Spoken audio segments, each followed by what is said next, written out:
नमस्कार। आप देख रहे हैं खुलता आसमां, संस्था बयार का डिजिटल प्लेटफॉर्म अपने दोस्त और होस्ट मनोज मानव के साथ साहित्यिक, सामाजिक और सांस्कृतिक गतिविधियों को समृद्ध करने हेतु कार्यक्रम काव्य कथा।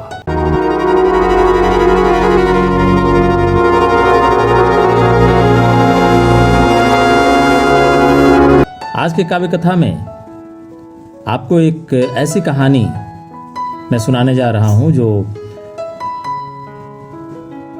वर्तमान संदर्भ से बिल्कुल जुड़ता है।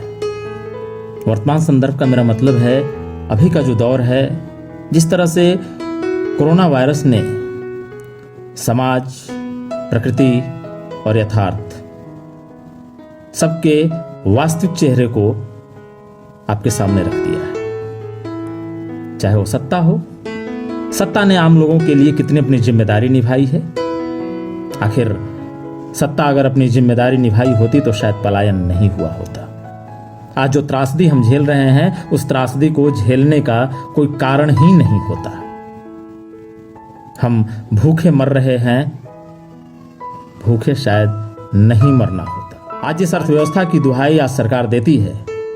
अगर वाकई सत्ता अपनी जिम्मेदारियों को निभाई होती तो इस दुहाई को देने की आवश्यकता नहीं पड़ती, बल्कि हर घर में बच्चे किलकारी लेते, रुदन का क्रंदन नहीं होता। पर हुआ, हर किसी को अपना घर छोड़कर जाना पड़ा, दाने दाने के लिए मोहताज होना पड़ा, एक एक रुपये के लिए भिखमंगा बनना पड़ा और सड़क पर घसीटती जिंदगी अपने घर तक पहुंचने को मजबूर और लाचार हो गई। आज की कहानी कुछ ऐसे ही उद्वेलित कर देने वाले, अंदर से कोहराम मचा देने वाले ज्वलंत मुद्दा जो आंदोलन के लिए, रिवॉल्यूशन के लिए आपको मजबूर कर देते हैं, सोचने पर मजबूर कर देते हैं कि हम कहां थे, कहां हैं और क्या यहीं रहेंगे। तो आइए आज की कहानी हम सुनते हैं, जिसका शीर्षक है अरे रनुआ, जिसके लेखक हैं धर्मवीर भारती। जी हां, बिहार के ही धर्मवीर भारती, औरंगाबाद जिले के रहने वाले। इनकी कहानी बेहद ही मर्मस्पर्शी है। धर्मवीर भारती के बारे में मैं आपको अगर बताता चलूं तो धर्मवीर भारती एक फिल्म मेकर भी हैं। इन्होंने बिहार के शराबबंदी पर फिल्म बनाई, काफी चला, काफी उसको सम्मान मिला, कई पुरस्कार मिले। धर्मवीर भारती ने इसके अलावे सूत पर काम करने वाले, धुनाई पर काम करने वाले ऐसे कई लोगों के ऊपर बहुत तेरे डॉक्यूमेंट्री बनाया है इन्होंने। और इसके अलावे ये पिछले 2 वर्षों से फिल्म फेस्टिवल भी कर रहे हैं। अभी तत्काल इन्होंने पिछले महीने जनवरी में या फरवरी में इन्होंने इंटरनेशनल फिल्म फेस्टिवल किया, जिसमें दाऊदनगर के एक विद्यालय ने अपनी सहभागिता दी और उनके सहयोग से ये इंटरनेशनल अंतर्राष्ट्रीय फिल्म महोत्सव संपन्न हुआ। नमस्कार, मैं डॉक्टर धर्मवीर भारती और मेरे अजीज, मेरे मित्र हैं आदरणीय मनोज मानव जी, जो कई हिंदी फिल्म में, हिंदी सिनेमा में काम कर चुके हैं, बहुत अच्छे रंगमंच के अभिनेता भी हैं। उनके द्वारा संचालित एक डिजिटल प्लेटफॉर्म है जिसका नाम है खुलता आसमां, और खुलता आसमां में काव्य कथा लेकर आ रहे हैं, हमेशा लेकर के आते हैं। इसमें मेरी एक रचना शामिल किया है इन्होंने, और उस रचना का जो मूल नाम है वह है फंस गया रुनुआ, और इन्होंने उसे नाम दिया है अरे रुनुआ। इस कहानी को काव्य कथा के रूप में आप लोग के सामने प्रस्तुत करेंगे, और आपको पसंद आए तो हमें ज़रूर बताइएगा कैसा लगा आपको ये हमारी रचना।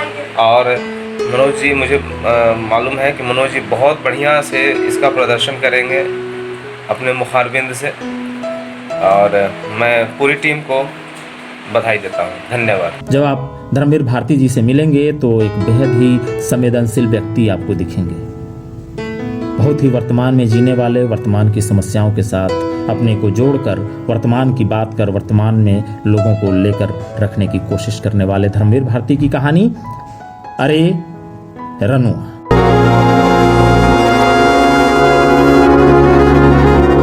रनुआ होली में बीवी बच्चों के साथ डाक बाबा की पूजा करने यहां अपने गांव में आया था, लेकिन कोरोना के चलते रेलगाड़ी बंद हो गई। 15 दिन पहले रेल के बनावल टिकट धरल के धरले रह गया। रनुआ के दोनों बच्चा पिछला साल दिल्ली का बुखार से पीड़ित हो गया था। दिल्ली के बड़का हॉस्पिटल का बड़का डॉक्टर बोला कि दोनों के बकरी के दूध पियाओ और डाब के पानियों पियाओ, अब पपीता के पत्ता भी पानी में खौला के देना। अब बकरी का दूध बाप रे बाप 2000 रुपये लीटर, लेकिन अब पियाना तो था, करता का। दिल्ली में 2000 रुपये लीटर जो दूध मिलता था, रनुआ अपना दोनों बच्चा को 10-12 दिन तक 100-100 ग्राम दूध पियावे। डाब 60 रुपया के एगो, लेकिन अब बच्चा के सेहत में सुधार लाना था तो पिलाना तो पड़ता, बाकी कोनो सुधार नहीं आ रहा था। तब रनुआ के बाप जब ये सुना तो ओकरा से रहाया नहीं, और फोन करके रनुआ को बोला कि अरे रनुआ, ई सब करतूत है देवता पीतर के बिगड़े से, ओकरे चलते ऐसन बीमारी होता है। कल नहा धोआ के दक्षिण तरफ मुंह करके डाक बाबा के पुआ पकवान चढ़ावे के मनीता मान लो। रनुआ तो एको शब्द बोला नहीं बाप से, काहे कि दंड प्रणाम तो दूर का बात, हुआ ये था कि खरिहानी में बाप से लड़ाई करके दिल्ली भाग गया था।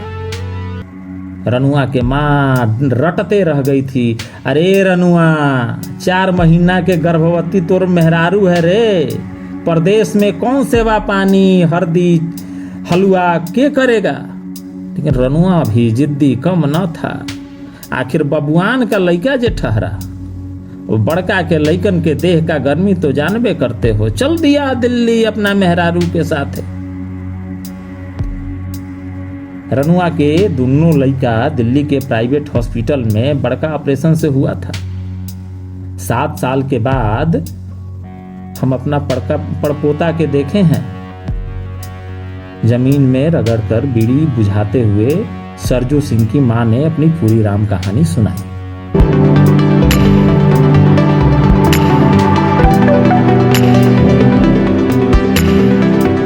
अब तो रनुआ भी लॉकडाउन में फंस गया हो दादी। 2 गो बीड़ी को एक साथ सुलगाते हुए फूलचंद यादव बोले, फंस गया कि जाल से निकल गया रे फूलचंद। दादी फूलचंद से 2 जलाए हुए बीड़ी में से एक बीड़ी अपने लेते हुए बोली। नाक मुंह से धुआं निकालता फूलचंद लगातार हुकारी भरता और गर्दन हिलाता रहता। अब रनुआ की बीवी रनुआ को बाहर ना जाए देगी फूलचंद। दिल्ली में कैसे सब रहता है हमरा से छुपल है। हमहू अपन बुढ़ऊ के साथे 3 साल रहे थे, वहां के पानी हमको पचबे न किया, हमर देह एकदम से पियर हो गया था। तब जाके वहां से जैसे तैसे भागे। ठीक होए में 3 महीना लग गया था। अगर प्रदेश में कमाना है तो अपन नेम धर्म को ताक पर रख दो। बगल में रहे वाला कौन आचार विचार का है, उसका खाना पाना का है, पते नहीं चलता। एक बार तो हम दिन भर खाना ना खाए थे। काहे ना खाना खाए थे दादी? फूलचंद ने बात को बीच में काटते हुए कहा। अरे कैसे खा लेते हा? अरे मुर्दघट्टी में भी भला कोई बैठ के खाना खा सकता है का? बीड़ी फेंकते हुए दादी थोड़ा गुस्से में बोली। जानते हो वो दिन क्या हुआ? हम अपन घर में, अरे वो घर का था, बिना खिड़की के एगो कमरा था, दीवार में 3 फुट का निकला हुआ एगो ताखा था, वही रसोई घर। दाल सब्जी का छौंका लगाओ तो आधा घंटा तक बाल बच्चा सहित खांसते रहो। भाग के जाओगे कहां? और उसी रूम के एक कोना में खूंटी के सहारे संतोषी माई और हनुमान बाबा के फोटो लटकल रहा। वहीं खड़े खड़े पूजा करो। कहते कहते दादी हंसने और खांसने लगी। फूलचंद भी हंसने लगा, ठहाका लगा के। तब से 2 बीड़ी पी गई हो दादी, अब ना देंगे। और अनुआ को पता चला ना तो हमको फिर गाली गलौज करेगा वो। अच्छा दादी, ई मुर्दघट्टी वाला जो बात बता रही थी पूरा बताओ ना।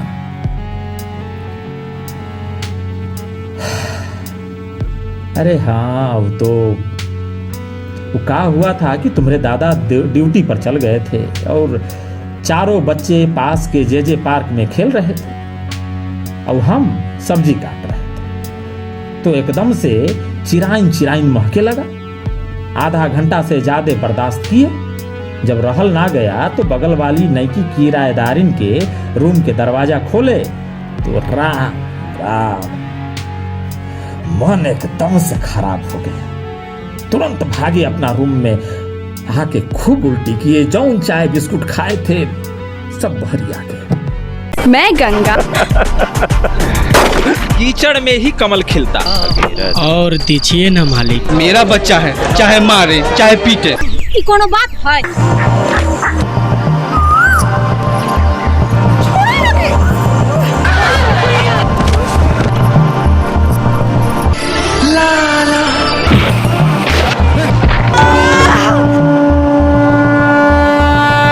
जानते हो, बगलवा वाली अपना बाले बच्चा सहित मुर्गा के पंजा और खाल स्टोव पर पका रही थी। स्टोव पर हम दिन भर खाना ना खाए और ड्यूटी से ही जैसे ही तुम्हारे दादा लौटे, हम लोग दोनों में होने लगा लड़ाई कि हम इन नरक में ना रहेंगे। वो दिन हमरा ही 4-5 थप मारियो दिए थे और बोले कि स्वर्ग में रहना है तो सब बाल बच्चा लेके गांव जाओ। जानते हो, हमनी दोनों में 8 दिन ले बोला चाली ना था। हे संतोषी माई, हे बजरंग बली बाबा, अब आप लोगों के नरक में न लटकने देंगे। और संतोषी माई और बजरंग बली बाबा के फोटो को जमुना माई में बहा दिए और वही दिन कसम खाए। इनको बोले कि थोड़ा दिल्ली ना छोड़वा दिए तो हम हूं असल के बेटी ना। कैसे रहते हम लोग, यही एक कारण था। ऐसन बात मत समझना, एकरा अलावे और बहुते कारण था। दिशा टट्टी लागी लाइन में लगो, भोरे भोरे पानी भरो, रूम में उसी तखत पर बैठ के खाना खाओ और उसी तखत पर सो जाओ। और सोना भी कैसे, 3 तखत पर, और 3 तखत के नीचे तुम्हारे दादा ड्यूटी भी जाते थे। तो 1 घंटा साइकिल चला के जाने और 1 घंटा साइकिल चला के आने में लगता था। 2 बार तो नौकरियों छूट गया था उनका। 1 बार पूरे 2 महीना और 1 बार पूरे 17 दिन घर में बैठे। कैसे तो हमर ससुर बड़का पहुनवा से दोबारा अनाज भेजवा दिए थे, वही प्राण बचाया। उसके बाद तो हम और ज्यादा बीमार रहे लगे। रहा रनुआ की बात, तो रनुआ की बीवी उसको अब जाने ना देगी। और कैसे जाने देगी? दिल्ली में तो ठोंगा और पॉलीथीन में चावल दाल खरीद के ले आता था और यहाँ 20 कोठी चावल दाल गेहूं सब भरल है। जितना वो दिल्ली में खरीद के खाता है उतना तो यहाँ एक दिन में चूहन खा जाता है। अब रनुआ की बीबी अखोड़ हो गई है, अब ना जाएगी दिल्ली ढाका। रनुआ तो चूल्हा घुसना ठहरा, जहां बीबी वहां रनुआ। फुलचनवा बीच में बात काटते हुए बोला। बादशाह चाची भी मुंह चमका के बोलती है, गुलाम, बीवी का गुलाम। और दोनों हंसने लगते हैं। अच्छा दादी, अब चलते हैं, कल मिलेंगे। फुलचंद चुटकी से खैनी दादी के हथेली में रखा और दूध के बर्तनों से लदी साइकिल पर सवार होकर दूसरे दरवाजे की ओर चल दिया। दादी खैनी को रगड़ते हुए होठों में दबा ली थी। ले दादी, चाय पी और पहले खैनी मुंह से थूक। लगता है फुलचनवा को फिर से डोज देवे पड़ेगा। खटिया के नीचे चाय का गिलास रख के रनुआ बाहर चला गया। दादी तर्जनी उंगली के नीचे के होठ से खैनी को निकाल कर फेंकी और झुक कर कपकपाते हाथों से चाय का गिलास उठाया। आंचल से पूरे गिलास को लपेटकर दोनों हाथों से पकड़ी चुनियाए हुए अपने होठों से फूंक मारकर उसे पीने लगी। आज फूलचंद के सामने भड़ास निकालकर दादी चुप हो गई, सब कुछ कह गई। जो नहीं कह पाई वो उसकी बूढ़ी आंखों के कोने में चुपके से झांक रहे पानी में चू कर कह दिया कि अरे रनुआ, अब जब अपन गांव घर में आइए गया है तो हिजे रह। देवकी सिंह के छोटका बेटा भी तो वापस आके किराना के गुमटी खोल ही लिया है। बाप दादा के अर्जल इतना संपत्ति है, इतना खेत खलिहान है, उसको देख ना बेटा। यहीं कोई दुकान दौरी खोल लो, वही में राहुलवा और रोहितवा और पपुआ भी लग जाएगा, जे दिन भर ताश जुआ ताड़ी पिए में लगल रहता है। रनुआ बेटा, तोहरा ला हमर कलेजा हमेशा कचोटता है रे। लॉकडाउन तो कहियो न कहियो खुल ही जाएगा, पर घरे के किवाड़ा तो तुम लोग के इंतजार में कबे से खुला पड़ा है रे रनुआ।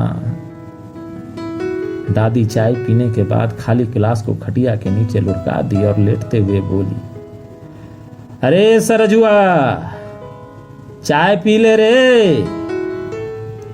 घर के अंदर से कोई जवाब नहीं आया। फिर दरवाजे पर सरजू सिंह का पालतू कुत्ता जैकी भूखे लगा, पर जैकिया के जवाब में भी कोनो कुत्ता नहीं भूख रहा था। फिर जैकिया दादी के खटिया के नीचे जाके सूत गया। दादी भी खटिया पर बाएं करवट में घुटनों को छाती में सिकुड़ कर सो गई और बुदबुदाते हुए बोली, अब मत जइहे रे रनुआ। तो ये थी कहानी आज के काव्य कथा की, जिसका शीर्षक था अरे रनुआ।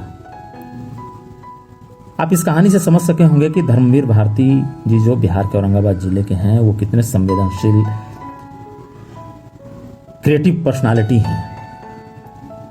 और आपने महसूस किया होगा कि असली दर्द कहाँ छुपा हुआ है। पलायन का जो दंश हमें झेलना पड़ता है, उसकी वजह क्या है, कौन है। और इस कहानी में एक जो वर्ग संघर्ष की बात हम समाज में करते हैं, वो जातीय वर्ग संघर्ष का रूप ना दे करके आर्थिक वर्ग संघर्ष के रूप में हमें समझना चाहिए। आप इस कहानी में उन चीजों को महसूस करेंगे कि समाज जाति की व्यवस्था से नहीं, अर्थ और आत्मीयता के दो पांव पे टिका होता है। तो मुझे उम्मीद है कि काव्य कथा के आज की ये सृजन यात्रा का ये अंक आपको बेहद ही पसंद आया होगा और आप हम पर जरूर ये भरोसा कर रहे होंगे कि हम संस्था बयार, जिसका डिजिटल माध्यम खुलता आसमां अपने कार्यक्रम काव्य कथा में साहित्य के सृजन के साथ अपने आप को जोड़कर चल रहा है, आपका सहयोग मिलेगा और आप हमारा साथ देते रहेंगे और आपको निश्चित तौर पे पसंद आ रहा होगा। तभी आपका साथ हमें हर बार हर रोज लगातार मिलता जा रहा है और हमारा कारवां आपके साथ बढ़ता जा रहा है। तो हम मिलेंगे ऐसे ही फिर किसी खास कहानी, कविताओं के साथ, साहित्य की सर्जनाओं के साथ अपने कार्यक्रम काव्य कथा में। तब तक दीजिए अपने दोस्त मनोज मानव को विदा। नमस्कार।